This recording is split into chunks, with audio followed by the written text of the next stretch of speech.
Bien, bonjour à toutes, bonjour à tous. Bienvenue dans ce salon infini de l'Accor Hotel Arena pour le coup d'envoi de Big 7, Big 7e édition, le gros événement organisé par BPI France. Et là, on revoit du monde. Voilà, c'est bien. Voilà, toujours en digital, bien sûr, puisque vous nous suivez à distance. Et puis ici, il y a quelques nombreuses personnes qui commencent à s'installer dans cette salle. C'est bien, en effet.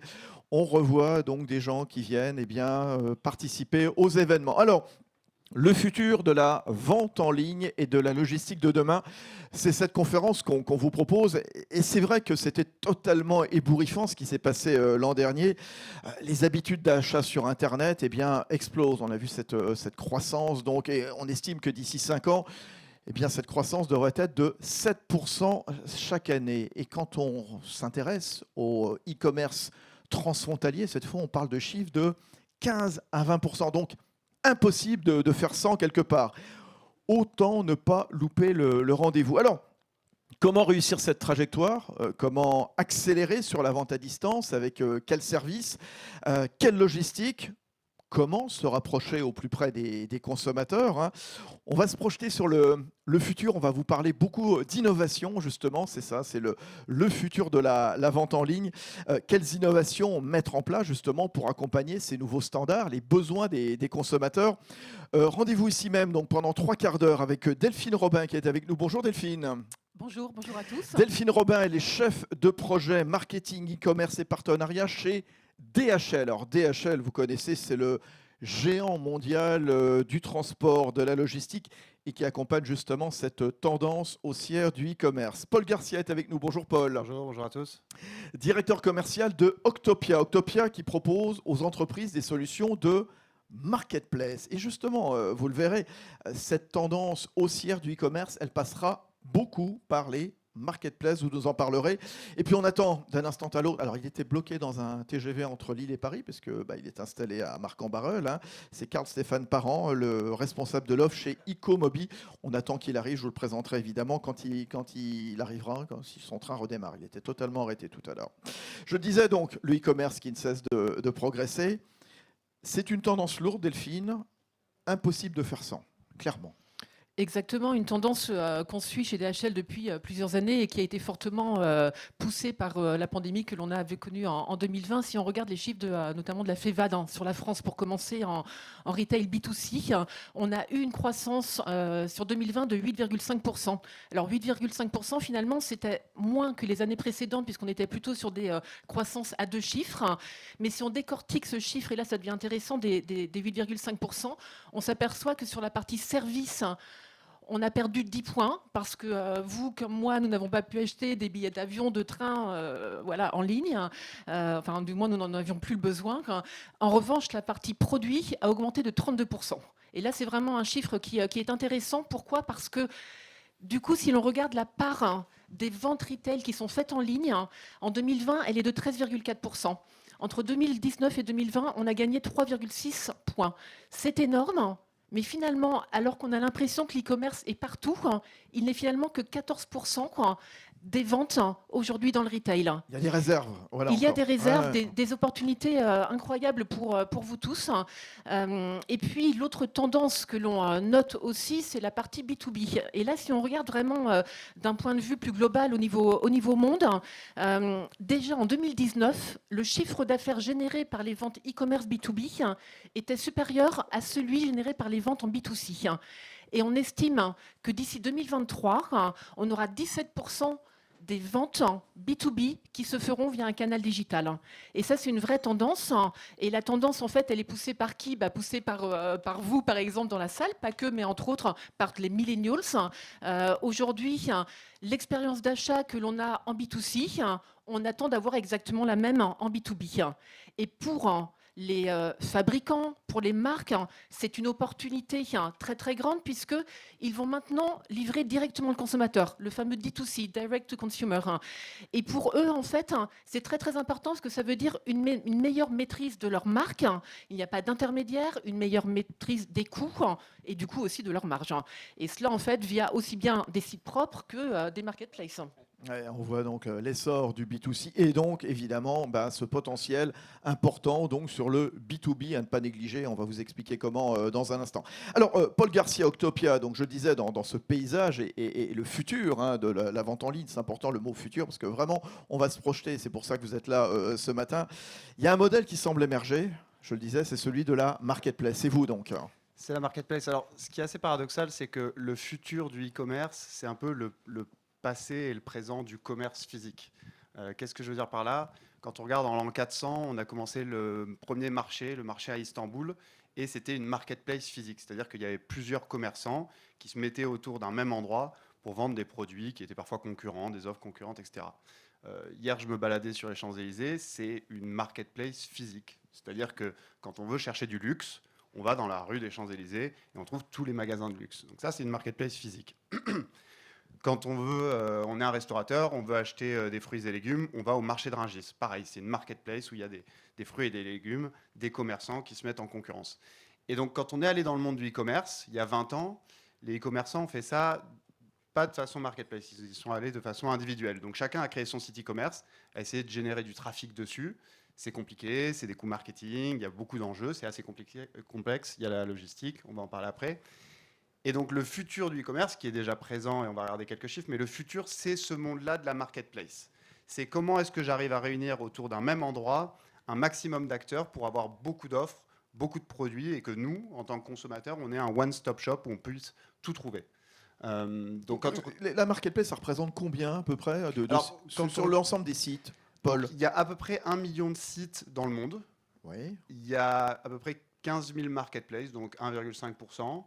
Ces 1,5% génèrent 52% du volume d'e-commerce global. Donc c'est assez impressionnant. On va répéter. Ouais, 1,5% des sites donc, constitués par les marketplaces, ouais, c'est plus de la moitié du volume. Ouais. Quand on regarde en Chine, c'est pareil, il y a à peu près 1,5%, ça génère 75%. Alors vous allez me dire, il y a Alibaba. Oui, il y a Alibaba, mais Alibaba, c'est 30%. Donc en fait, il y en a beaucoup d'autres. Quand on regarde en France, c'est quoi le top 10 dans l'e-commerce? Il y a Vip, il y a Decathlon, il y a Cdiscount, qui est sur notre technologie, c'est Discount. Donc dans le top 10, il y en a 8 qui sont des marketplaces. Et quand on regarde dans le monde, c'est pareil. On regarde Amazon, on regarde tous les gros acteurs, Alibaba et autres, c'est tous des marketplaces. Donc en fait, le futur du e-commerce, c'est le modèle marketplace, c'est le modèle gagnant. Quand on regarde, Delphine parlait tout à l'heure de 32% de croissance dans le e-commerce de produits.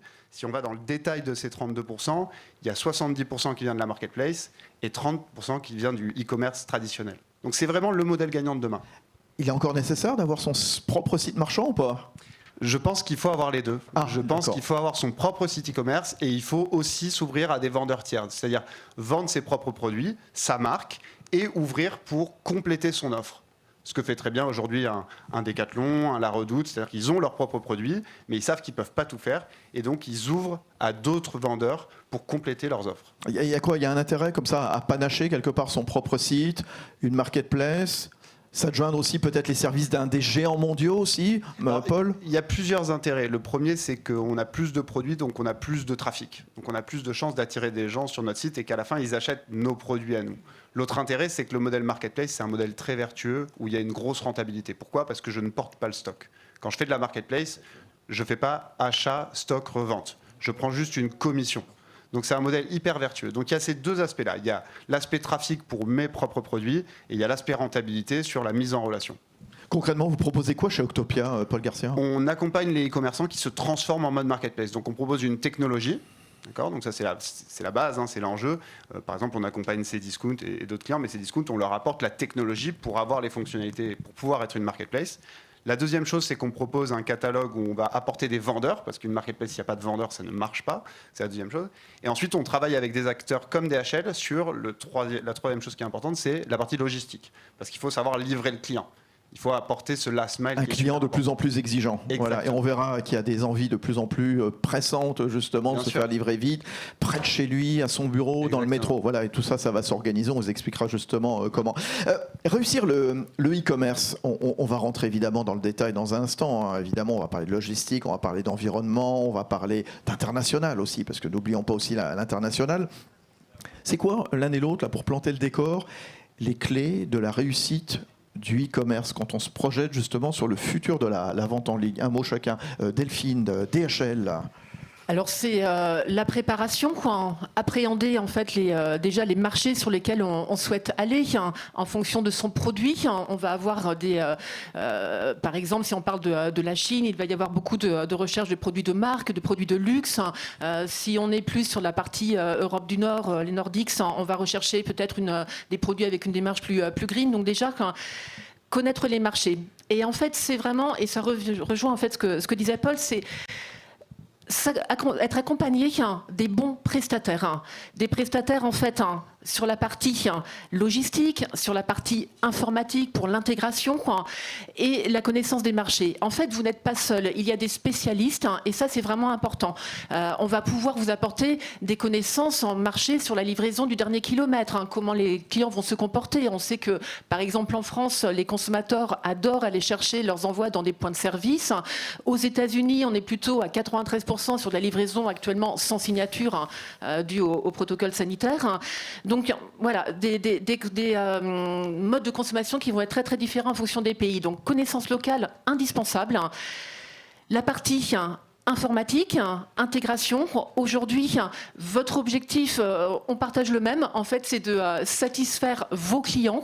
Et pour cela, ça passe par quoi? Ça passe par leur livrer une bonne expérience client. Et l'expérience client, elle s'appuie déjà sur une expérience utilisateur. Donc, l'idée, c'est d'avoir un parcours client le plus fluide possible, de la prise de commande à la validation du panier, à la livraison, au suivi, à la notification, et puis même au retour, puisque dans le premier kilomètre, on va aussi avoir besoin de flexibilité. Et on reviendra dans un instant avec vous, justement, puisqu'on s'intéresse au futur, que ce e-commerce va devenir de plus en plus un e-commerce digital, tout naturellement. Un mot, justement, aussi sur voilà, les clés pour réussir son e-commerce, Paul Garcia chez Octopia, et puis peut-être les écueils aussi, à éviter les difficultés. Alors, pour moi, la clé du succès, c'est l'expérience client. Je pense qu'on en est tous conscients dans la salle.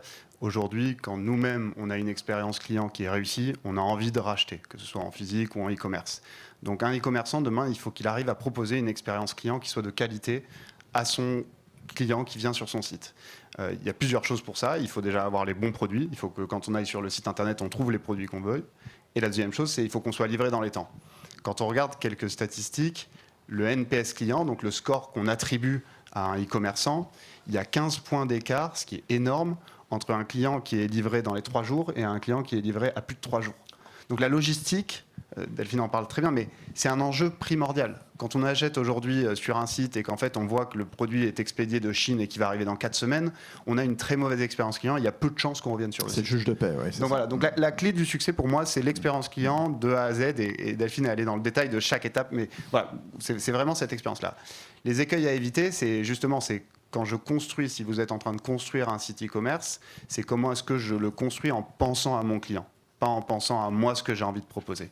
C'est ça la clé du succès. Si vous allez dans cette démarche de comment je rends heureux mon client final, vous allez être beaucoup plus successful que si vous ne l'êtes pas. Si aujourd'hui vous avez déjà un site, là la problématique est différente, c'est comment est-ce que je l'améliore. Et donc je regarde, est-ce que j'ai les bons produits, est-ce que j'ai la bonne logistique, et comme Delphine le disait, est-ce que je suis avec les bons partenaires. Et parfois il faut changer, parfois il faut un peu reculer, parfois il faut changer son site internet parce qu'il est trop lent, parce qu'il n'est pas assez dynamique, parce que je ne peux pas avoir les bons produits. Donc il ne faut pas hésiter à changer, mais à la fin c'est toujours ça. C'est comment je crée l'expérience client la plus qualitative. Alors on va rentrer dans le détail, parce que apparemment ça vous la salle ici, elle est remplie. Il y a du monde debout. Merci en tout cas d'être venu ici donc, pour assister à cette conférence sur le futur de la vente en ligne. Alors je le disais, un e-commerce de plus en plus digital. Delphine Robin, donc DHL annonce quelque part la logistique du futur. Ça va être une logistique de plus en plus connectée. Racontez-nous justement ce à quoi on va être confronté dans quelques jours, quelques mois, quelques années. Effectivement, de plus en plus connecté, c'est indispensable. On parlait à l'instant de l'expérience utilisateur. Pour pouvoir délivrer une bonne expérience utilisateur, on va s'appuyer vraiment sur de la technologie. La technologie, en fait, elle va apparaître dès le début du parcours, en fait, puisque déjà en termes d'intégration, c'est un passage obligatoire. Un site aujourd'hui, un web doit être intégré à son prestataire. Il n'y a pas de démarches manuelles qui doivent entrer en compte. Tout doit se faire de manière automatique. Et que l'on soit sur des CMS, sur des modules PrestaShop, Shopify, Magento, le prestataire avec lequel vous travaillez doit être en mesure de vous fournir des solutions pour matcher les deux. De la même manière, si vous avez développé votre site en propre, si vous fonctionnez en API, en EDI, le prestataire se doit de vous apporter une solution d'intégration. Et répondre à toutes les questions sur comment gérer le premier kilomètre, le dernier kilomètre, la gestion de commandes, tout ça, et évidemment, connaître les marchés locaux, tout ça, évidemment, ça s'intègre dans un seul endroit. Exactement. Il y a des fonctionnalités vraiment basiques qui vont être de générer le bordereau d'envoi. Là, je vais entrer dans des choses un petit peu plus techniques, mais une commande est générée, automatiquement, j'ai mon bordereau qui correspond, ce qui va me permettre d'avoir un suivi. La partie suivi est très importante. Là, on parlait de l'intégration côté e-commerçant. J'intègre mon site à mon prestataire. Mais côté consommateur, qu'est-ce que j'offre à mon consommateur ? Aujourd'hui, par exemple, chez DHL, on a développé une solution qui se veut flexible, où on a 6 options de livraison possibles pour le destinataire. Il peut être livré chez lui, il peut choisir d'être livré dans un point de service, chez un voisin, livré sans signature. Enfin, on a toute une panoplie de services. Et aujourd'hui, l'idée est vraiment d'offrir cette flexibilité de manière simple. Donc, on a aussi développé une app, une application qui permet justement à ces consommateurs de choisir leur préférence de livraison de manière à ce que lors de leurs achats récurrents avec des sociétés qui travaillent avec DHL, puisque ça peut être le site d'Octopia, de Cdiscount, mais aussi chez un retailer en propre. À chaque fois en fait qu'il fera une commande et qu'il sera livré via notre biais, il n'aura plus besoin de choisir sa solution. Et puis il y a aussi une partie vraiment effectivement digitale qui est de plus en plus importante, c'est toute la lecture des données. Voilà, pour personnaliser quelque part la relation client. Voilà. Exactement. Vous avez la chance, c'est vraiment une chance en fait, avec toute cette digitalisation en fait, d'avoir de plus en plus d'informations sur le comportement de vos consommateurs. Servez-vous-en. Vous avez des périodes dans l'année, des périodes fortes. Vous allez pouvoir adapter une communication précise parce que vous allez être en capacité de mieux connaître les besoins de vos clients. Donc ça, c'est vraiment très, très important. La donnée, on peut aussi l'utiliser dans un autre cadre. Par exemple, chez DHL, on a un partenariat avec une société qui s'appelle SimilarWeb et qui va permettre d'analyser les données d'un site. Alors nous, on aime bien toutes les parties, mais la partie qu'on aime beaucoup, c'est la partie géographie. On va pouvoir regarder en fait d'où émanent les visites de votre site et de matcher avec les destinations qu'aujourd'hui vous proposez sur votre site. Et si on s'aperçoit que, par exemple, il y a eu 1000 visites au départ des États-Unis le mois dernier et qu'aujourd'hui vous ne livrez pas les États-Unis, alors on va pouvoir vous proposer des solutions pour vous accompagner sur ce nouveau marché. Nécessairement. Paul, vous vouliez dire un mot. C'est quoi les innovations à mettre en place pour répondre à ces nouveaux standards ? En quoi il est fondamental aussi réfléchir à tout ce qui est expérience mobile aussi quand on fait du e-commerce. Ça, c'est important aussi. Le mobile, il est fondamental pour tout, avec les applis, les apps. Évidemment, vous nous en parliez, Delphine. Voilà, pour ouvrir une consigne, par exemple, pour faire plein de choses. C'est infini. Alors, en fait, il y a beaucoup d'enjeux. Delphine en a parlé dans le e-commerce. Dans la marketplace, c'est encore plus décuplé. Parce qu'en fait, on a des vendeurs tiers qui vont vendre et qui viennent de partout dans le monde. C'est-à-dire qu'aujourd'hui, vous achetez quelque chose sur Cdiscount, ou vous achetez sur La Redoute ou Maison du Monde, peu importe. Vous pouvez acheter à un vendeur qui envoie de Chine, de Madagascar, de n'importe où. Parce qu'en fait, c'est ce modèle-là. C'est on ouvre à d'autres vendeurs. Donc nous, la logistique, c'est un enjeu extrêmement fort. Et ce qu'on fait pour amener toute cette touche de mobilité et d'avoir quelque chose de plus près de chez nous, parce qu'on est aussi conscient de l'environnement dans lequel on vit et d'essayer de limiter le transport, etc. Donc nous, chez Octopia, on a des entrepôts qui sont un peu partout en Europe. On a d'ailleurs le patron des entrepôts qui est là aujourd'hui, Ben. Et donc on propose à nos vendeurs du monde entier de mettre leur stock plus près des clients, pour essayer de limiter cet impact carbone, cet impact de transport, etc. Et donc, in fine, on a le produit qui est beaucoup plus proche du consommateur et on est capable d'amener une touche de mobilité, de digitalisation. Nous, par exemple, nos clients, quand ils vont recevoir un produit, ils ont sur leur mobile toutes les notifications, ils savent à quelle heure ça arrive, etc., etc. Et on essaie de prendre ça très au sérieux parce que la logistique est évidemment cruciale dans le monde du e-commerce, dans le monde de la marketplace. C'est évidemment décuplé du fait de cette géographie dont on parlait, qui pour nous, elle est infinie.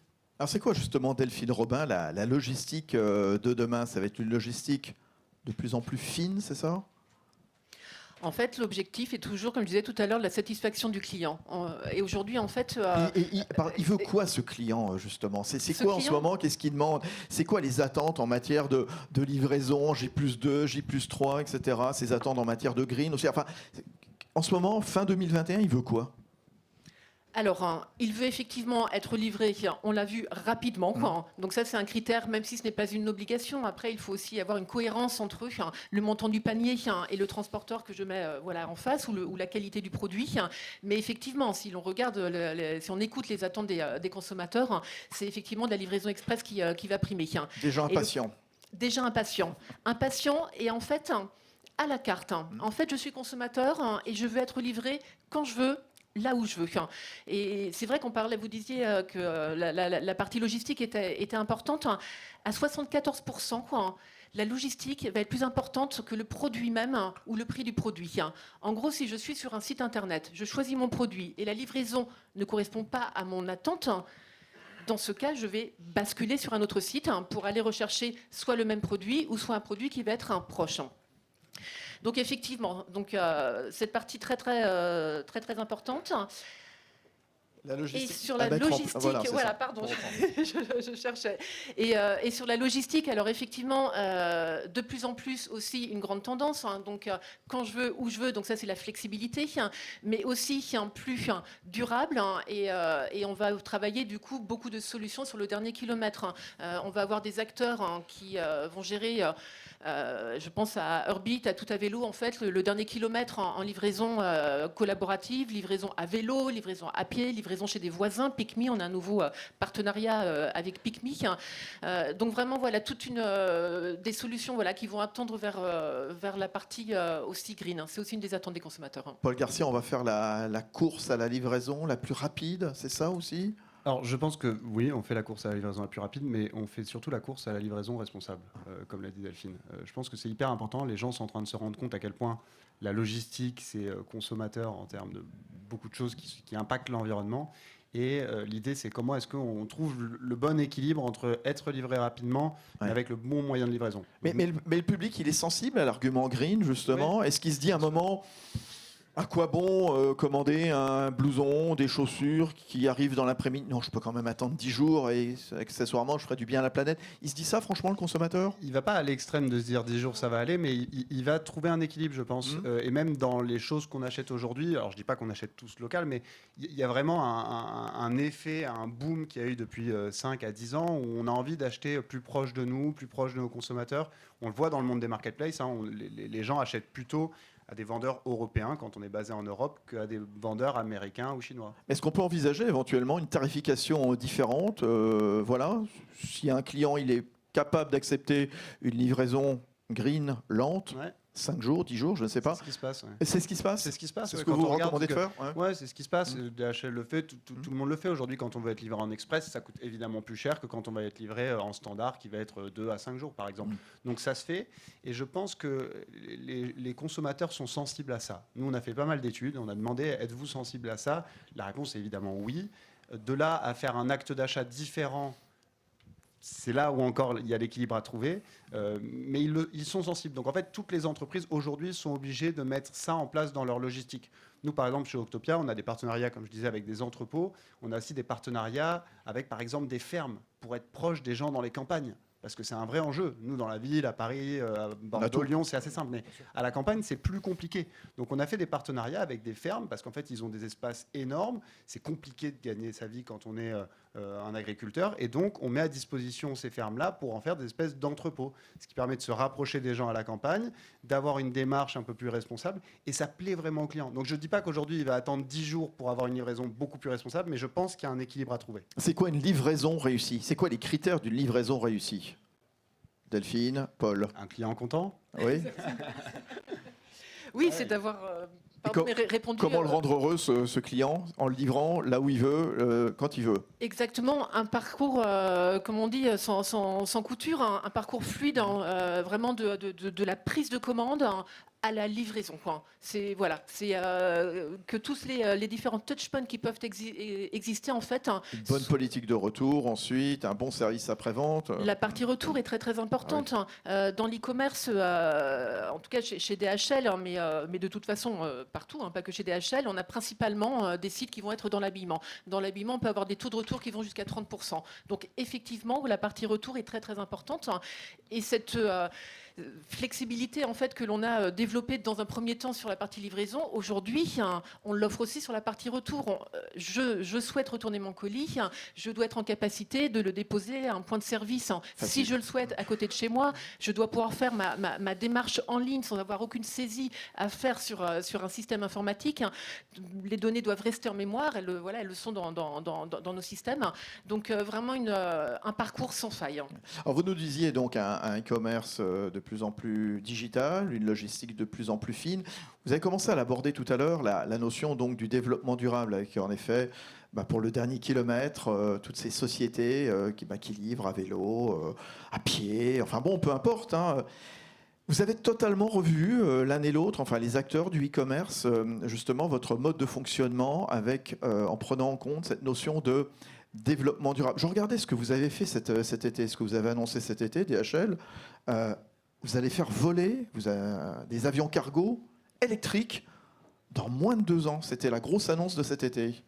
Exactement. En fait, on a acheté 12 modèles Alice auprès d'un constructeur qui s'appelle Iviation, qui est le premier constructeur au monde d'avions électriques cargo. Et quelques caractéristiques. En fait, c'est un avion, le modèle Alice, qui est piloté par une seule personne, qui se recharge en 30 minutes, qui a 815 km d'autonomie, qui peut transporter jusqu'à 1 tonne de sang. Donc, effectivement, c'est assez révolutionnaire. Hein. Donc, le futur, finalement, et aussi maintenant. Quoi. Donc ça, c'est effectivement quelque chose de vraiment nouveau. Quoi. Au-delà de cela, le groupe a mis en place une stratégie à horizon 2050 de zéro émission, donc extrêmement ambitieux pour un transporteur. Mais pour cela, en fait, on a beaucoup de leviers. Donc effectivement, on va verdir notre flotte aérienne, notre flotte aussi de véhicules, avec l'achat de véhicules 100% électriques. On a des villes aujourd'hui qui sont livrées uniquement en électrique, comme Nice, comme Rouen. Et puis, on le disait à l'instant, en fait, toute la partie du dernier kilomètre, où là, la livraison collaborative est très, très importante. Et tous les mois, régulièrement, on signe des partenariats avec de nouveaux acteurs du dernier kilomètre. Parce que c'est important de trouver des astuces pour limiter l'empreinte environnementale et de se frayer un chemin quelque part dans les villes. On voit les villes qui sont de plus en plus congestionnées, puisque bon, on sait qu'à terme, 70% de la population mondiale vivra en ville. On voit comment certaines villes, quelque part, s'enferment, limite proscrivent l'usage de voitures. Et bon, on peut citer Paris, clairement. Voilà. Justement, comment on arrive à se faire un chemin, justement? Comment on prend en compte cette donnée, Delphine Robin, Paul Garcia? Déjà, je voudrais dire un truc par rapport aux avions électriques. Je trouve ça quand même exceptionnel. Hein. Enfin, on vit dans un monde de dingue. Moi, quand j'ai vu l'annonce, j'étais ahuri et c'est génial. Donc ça, c'est top. Tout l'aspect électrique, je pense que c'est aussi crucial. Donc nous, c'est pas ce qu'on fait directement puisqu'on est un éditeur de logiciels.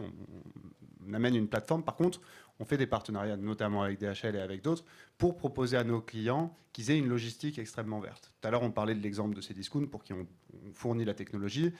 On les a aussi accompagnés à trouver les bons partenaires sur la partie logistique. Aujourd'hui, par exemple, Cdiscount, il y a plus de vide dans les camions qui partent des entrepôts, ce qui est assez révolutionnaire. Quand on reçoit un colis, je pense que vous en recevez tous très souvent, il n'y a rien de plus désagréable que d'avoir un énorme carton avec un petit colis. Ça, c'est cauchemardesque. Et on se dit, mais comment c'est possible? Technologiquement parlant, c'est hyper compliqué d'arriver à un carton qui soit pile de la taille. Mais nous, on le fait. Donc, on regarde, on les accompagne sur du 3D, etc. Donc, nous, en fait, ce qu'on fait, c'est qu'on s'accompagne de partenaires. On a un vrai écosystème autour de notre technologie, puisque ça reste un enjeu technologique, pour pouvoir amener ce genre de solution avec DHL sur la partie livraison électrique, demain transport aérien électrique, ce qui est formidable, avec d'autres sur le packaging. Il y a beaucoup, beaucoup de choses. Mais je pense que c'est hyper structurant. Et moi, le monde dans lequel on vit est incroyable quand je vois ce qu'on fait. Oui, on parlait du développement durable aussi. Il y a peut-être cette dimension en plus qu'il faut ajouter, la dimension éthique. C'est vrai qu'on parlait tout à l'heure du B2B, du B2C. On pourrait parler aussi du C2C, voilà, avec ce commerce entre particuliers qui se revend des vêtements, parce que là aussi, on est de plus en plus aussi sur la deuxième main. Et ça aussi, les acteurs du e-commerce Vous avez également votre mot à dire là-dessus. Exactement, mais ça c'est absolument passionnant en fait. Moi quand je suis entrée il y a bien des années chez DHL, on livrait en B2B. Et puis après, on a eu la vente à distance. On a commencé à livrer en B2C. Puis cette vente à distance, elle est devenue en ligne, l'e-commerce B2C. Et puis finalement, cet e-commerce B2C, il a fallu qu'on gère des retours, puisque les clients voulaient nous retourner C2B. Et aujourd'hui, effectivement, on en est au C2C. Et vraiment, on va avoir des acteurs comme Vestiaire Collectif, par exemple, qui éclate il y a quelques années. En fait, aussi, qui aurait pensé qu'on achèterait du luxe en seconde main quand aujourd'hui c'est une réelle demande et de plus en plus effectivement de sites ouvrent sur ce business model sur ce modèle. Paul Garcia, Octopia. Alors ce qui est marrant, c'est que hier j'ai discuté avec quelqu'un ça représente bien le futur du e-commerce. Donc aujourd'hui on est en C2C, il me présentait son concept, il va encore plus loin, il va dans la location de C2C. C'est-à-dire que c'est une entreprise qui propose aux femmes enceintes, par exemple, de louer des vêtements pendant la grossesse. Parce qu'en fait, on se rend compte que ces vêtements, on les a et puis après, on les utilise jamais ou à la prochaine grossesse. Il propose de louer des jouets, des jeux pour les enfants de certains âges et après, il les récupère. Et donc, en fait, il crée une marketplace. Alors, les vendeurs, c'est nous, c'est les consommateurs. Et donc, on propose, comme sur Vinted, et on loue et ensuite, on remet en vente ou on remet en location ces produits-là. Donc, on est dans un monde qui a fait B2C, qui est en train de faire B2B, qui est parti de e-commerce, qui devient marketplace, et qui maintenant, il est C2C. Et je pense qu'on va aller encore plus loin, puisqu'on voit que des acteurs comme ça arrivent sur de la location. Et donc, il y a de plus en plus d'innovation dans le e-commerce. Et je ne sais pas ce que sera l'avenir dans 15 ans. Ce qui est sûr, c'est qu'aujourd'hui... j'allais dire peut-être dans 2 ans déjà. Déjà dans 2 ans. J'ai l'impression que c'est un siècle. 2 ans, je sais. 2 ans, c'est la marketplace. 2 ans, c'est la marketplace, B2B, B2C, C2C et même de location. 10 ans, je ne sais pas. Bon, est-ce qu'on sait comment on va être livré justement dans les 2 ans? Parce qu'on parle de le futur de la vente en ligne. Comment est-ce qu'on sera livré? On parle de robots, de drones. Alors, on connaît évidemment vos camions rouges et jaunes, les avions rouges et jaunes. Mais alors à quoi vous allez mettre vos couleurs rouges et jaunes sur quoi ensuite? Est-ce qu'on fera des drones, Delphine? Voilà, j'allais dire, vous pensez tous, je le savais, vous pensez tous aux drones. Moi, je pense à ça, mais parce que on peut passer à des robots, qui tirent éventuellement sur les trottoirs, qui s'arrêtent. Enfin, je sais pas, racontez-nous, faites-nous rêver. En fait, pour rêver, on peut rêver dès aujourd'hui parce que à l'Innovation Corner, vous allez pouvoir en fait voir certaines de nos nouveautés. L'exosquelette, par exemple, en fait. Là-dessus, on a 2 principaux objectifs qui vont être de pouvoir livrer des zones à accès difficile. On l'a déjà vu, on l'a déjà fait sur des livraisons, par exemple, de médicaments sur des zones à accès difficile. Donc ça, c'est vraiment un réel objectif. Faire voler des drones, ça sera toujours de toute façon limité et il faut vraiment y avoir une conscience derrière, en fait. Pourquoi on le fait et à qui ça va servir. Donc, zone d'accès difficile, OK pour les drones. Après, c'est aussi la santé, le bien-être de nos salariés. Là où on va avoir des tâches qui peuvent être un peu plus physiques, un peu plus difficiles, effectivement, oui, bien sûr, et heureusement, on va pouvoir utiliser de la robotique. Mais est-ce qu'on va laisser un jour entrer les livreurs à domicile, comme ça se passe aux États-Unis, ces smart doorbells, quelque part, je le disais, donc avec le téléphone, le livreur arrive, il met ça dans le frigo, il repart, et puis nous, on est à distance, on est au bureau. C'est quelque chose, en France, on peut imaginer ça un jour? On va laisser entrer des gens qu'on ne connaît pas chez soi? Votre remarque est bonne, en fait. Est-ce qu'en France, on le fera? Et effectivement, on revient toujours en fait, à cette même question des problématiques ou opportunités, du coup, locales. Je disais tout à l'heure, la livraison, par exemple, à un voisin. En Angleterre, on va accepter d'être livré chez un voisin. Aux États-Unis aussi. En France, on est très très réticent là-dessus. Alors de là, effectivement, à laisser entrer quelqu'un, toujours est-il que toutes ces solutions, bien sûr, on y pense. Derrière, ce sont mais c'est aussi une chose passionnante, des accords avec des constructeurs. On parlait de la partie tout à l'heure, livraison, en tout cas toute la partie développement durable. On n'est pas du tout égal dans le monde. DHL est présent dans 220 pays. C'est une société globale. On a tous un même objectif, effectivement, d'aller vers ce développement durable. Mais les pays ont des maturités qui vont être très très différentes. Donc des solutions pourront être bien sûr envisagées dans certains pays. Il faudra les adapter, mais pas ailleurs, oui. Exactement. Moi, je suis super optimiste sur ça. Je pense qu'on va y arriver. Je pense que si on s'était dit il y a 15 ans en France qu'on allait mettre nos appartements sur Airbnb, on nous aurait tous dit jamais de la vie, j'ai mes choses qui m'appartiennent. J'ai pas... Et aujourd'hui, c'est devenu la normalité. Je pense qu'on va dans un monde de praticité. Tout ce qui est le plus simple, on fait. Uber, pourquoi ça marche? Parce que c'est pratique. En 2 secondes, j'ai mon taxi. J'ai pas à chercher, c'est pas compliqué. Netflix, en 2 secondes, j'ai accès à mon film. Airbnb, pareil, j'ai autant. Donc je pense que dès qu'il y a quelque chose, dès qu'il y a une démarche qui va dans ce monde de la praticité, on va y arriver. Donc si un livreur, on trouve ça pratique d'être chez nous, qui rentre, qui livre et qui sorte, il y a évidemment beaucoup de problématiques, mais je pense vraiment qu'on va y arriver parce que tout ce qui est plus simple, on a envie de vivre dans un monde qui soit le plus simple possible. Et pour avoir cette simplicité, derrière, c'est énormément de complexité, évidemment, mais on y arrivera. En tout cas, j'y crois. Juste à propos, il nous reste 10 minutes, parce que vous avez commencé à l'aborder tout à l'heure, et c'est vrai qu'on a vu qu'il y a un énorme potentiel sur le e-commerce transfrontière. Je donnais des chiffres à peu près de 15 à 20% espérés donc, par an d'ici 5 ans, sur les 5 prochaines années. Le e-commerce transfrontière, c'est pas toujours simple, vous le disiez tout à l'heure. Il y a les droits de douane, il y a les taux de change, la politique de retour, la logistique. Certains pays, on paye en cash, certains pays prennent de la Mastercard et puis pas de la, etc., de la MEX, enfin tout ça. Comment est-ce qu'on rend le e-commerce transfrontalier simple, agréable, faisable? Parce que c'est une nécessité, il faut se mettre dessus. Delphine Robin, DHL.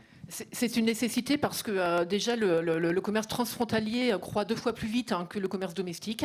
Donc nécessité d'y aller. Après, comme je disais tout à l'heure, vous allez avoir soit une logique de produit parce que votre produit va être mieux vendu sur tel ou tel continent.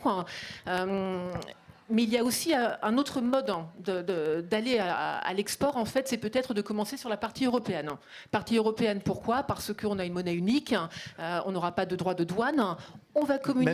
Même s'il y a eu un petit changement sur la TVA au 1er juillet. Là aussi, il faut se renseigner. L'intérêt de se renseigner, il faut se renseigner auprès de tous les organismes officiels. Il y a Team France Export, il y a BPI, etc. Enfin voilà, tous les organismes nationaux qui sont en pointe là-dessus. Je ferme la parenthèse. Oui, mais exactement, en fait, le message, c'est ça, en fait, c'est que vous n'êtes pas seul et il y a de toute façon des experts qui sont là, effectivement, pour vous accompagner. La partie Europe aussi, donc au-delà de la monnaie unique, et donc peu de problématiques, on va dire, liées aux droits et taxes. C'est aussi les réseaux sociaux qui vont être les mêmes que ceux que l'on va utiliser en France, principalement du Facebook, de l'Instagram. Donc vraiment, voilà, quelque chose de facile. Après, lorsque vous allez partir à l'export, oui, on a des marchés incontournables. Premier marché mondial, la Chine. Deuxième marché, les États-Unis. Donc effectivement, là, il va y avoir davantage de démarches à faire. Mais la question qui se pose aussi, est-ce qu'on est obligé de se lancer tout de suite sur la Chine? Voilà. On y va step by step. On peut peut-être commencer par l'Allemagne, l'Espagne, la Suisse.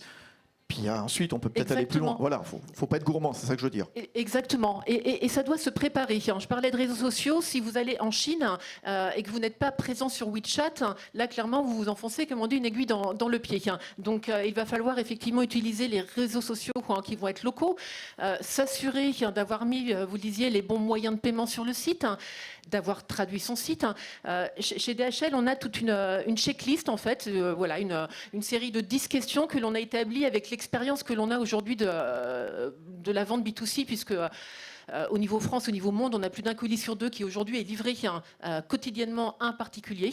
Donc grâce à cela, en fait, de manière très modeste, mais on a pu établir ces questions qui tournent autour de c'est la traduction du site, les droits et taxes. Est-ce que je notifie bien mon client? Est-ce que dès ma homepage, le client s'aperçoit que le site lui parle? Ça veut dire est-ce que je vais pouvoir être livré? Est-ce que ça va être en express? En gros, voilà, plus tôt dans le parcours client vous allez mettre d'informations, le mieux ça va être. Exactement. Donc voilà cette liste. Et oui, je parlais de l'Asie en fait, et aussi on en a parlé un petit peu tout à l'heure, mais de la partie m-commerce, la partie mobile est de toute façon au niveau global de plus en plus importante, mais clairement, si vous partez sur l'Asie, votre site doit être, comme on dit, responsive, parce que autant en France, on va avoir encore davantage de recherche de produits sur le smartphone et de concrétisation de l'achat en ligne, autant en Chine. C'est full, c'est partout. Exactement. Et c'est ce que vous recommandez ici à tous ceux et celles qui nous suivent, soit ici dans cette salle, soit à distance, justement, au-delà de l'international, de penser vraiment de plus en plus mobile quand on fait du e-commerce. Suivre voilà, la livraison sur son téléphone, je le disais, pouvoir ouvrir éventuellement une consigne. Voilà, enfin, c'est l'outil essentiel. Il faut, c'est le nouveau partenaire de plus en plus. Il le faut. Et sur les deux pans, effectivement, sur la partie mon site doit être responsive. Et sur la partie consommateur, mon consommateur doit être en capacité effectivement de recevoir de la notification, de changer ses options de livraison via une application. Donc effectivement, côté site internet et côté solution consommateur. Paul Garcia, l'international, comment on réussit l'international? Comment on se fait connaître aussi? Voilà, je fabrique des objets en bois en France, j'ai envie de vendre ça à l'étranger. Comment je fais? Alors, comment je fais pour aller vendre à l'étranger? La façon simple, c'est d'aller vendre sur des marketplaces existantes. C'est assez simple. Je vais vendre sur un Amazon, sur un Alibaba, sur El Corte Inglés en Espagne. Enfin, peu importe, ça me permet de me faire connaître de façon assez simple. Ensuite, le e-commerce transfrontalier, je pense qu'aujourd'hui, on est évidemment obligé d'y aller. Sinon, on risque de mourir dans les prochaines années. On ne peut pas s'arrêter au e-commerce français. Il faut aller chercher à l'étranger. Je pense que Delphine l'a bien dit. Il y a 2 étapes. La première étape, c'est l'Europe.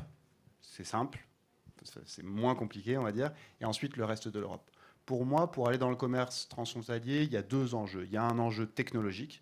Il faut que la technologie que vous ayez, votre site internet, puisse vous permettre d'aller à l'étranger, c'est-à-dire puisse faire du multilangue, du multidevise, ce genre de choses. Donc c'est hyper important. Donc, il faut traduire systématiquement son site. Oui, bien sûr. Je fais du commerce en Norvège, il faut absolument avoir un site parfait en norvégien, par exemple. Ouais. Ouais. Enfin, en tout cas, donc ça, c'est une logistique aussi importante. Voilà. Ouais. On a un déclencheur d'achat qui est beaucoup plus fort quand on a un site traduit. Donc évidemment, on peut avoir tout en anglais, mais c'est quand même, les ratios sont assez impressionnants. Donc l'enjeu, il est premièrement technologique et deuxièmement, il est logistique.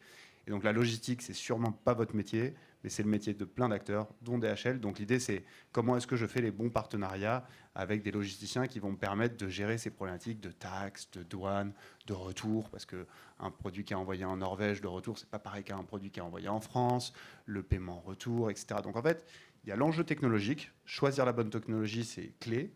Nous, on accompagne beaucoup d'entreprises dans ce choix technologique, et c'est ce qu'on fait. Et ensuite, il y a faire les bons partenariats, surtout côté logistique. En conclusion, là, on est quoi? On est le 7 octobre. Il y a une période importante qui va démarrer au mois de novembre jusqu'à la fin de l'année, la fameuse peak période. Et je mets de côté aussi le fameux 11-11, donc pour les Chinois, la fête des célibataires qui explose en e-commerce. Comment on se prépare à cette période, donc Black Friday et puis les fêtes de fin d'année, Noël notamment? C'est un moment important. Quels conseils vous pouvez donner l'une et l'autre? Delphine Robin, DHL. Le conseil, c'est vraiment de l'anticiper. J'ai envie de dire, voilà, ces discussions, on aurait pu l'avoir déjà en septembre dernier. Donc le plus tôt possible, effectivement, vous allez anticiper. Anticiper, ça veut dire quoi? Ça veut dire déjà, est-ce que vos stocks vont être suffisamment remplis pour cette période-là? Est-ce que vous allez peut-être avoir besoin, de manière temporaire, d'augmenter peut-être votre personnel pour tout ce qui va être la préparation de commandes? Et puis, donc ça, c'est vraiment le côté opérationnel. Après, sur la partie affichage sur le site.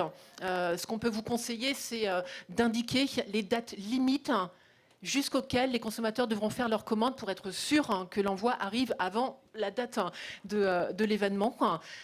Donc voilà, l'afficher sur le site web. Et la partie, on en a parlé tout à l'heure aussi, données, vous avez certainement pu collecter des données durant toute l'année, des datas. Profitez-en. Il faut vous en servir pour personnaliser la communication sur cette partie majeure de l'année, puisque pour beaucoup, c'est presque la moitié du chiffre d'affaires qui se fait sur En tout cas, ce que vous dites, c'est de façon générale anticiper. Là, évidemment, ma question sur la peak période, c'est évidemment beaucoup trop tard, évidemment, parce qu'on est le 7 octobre.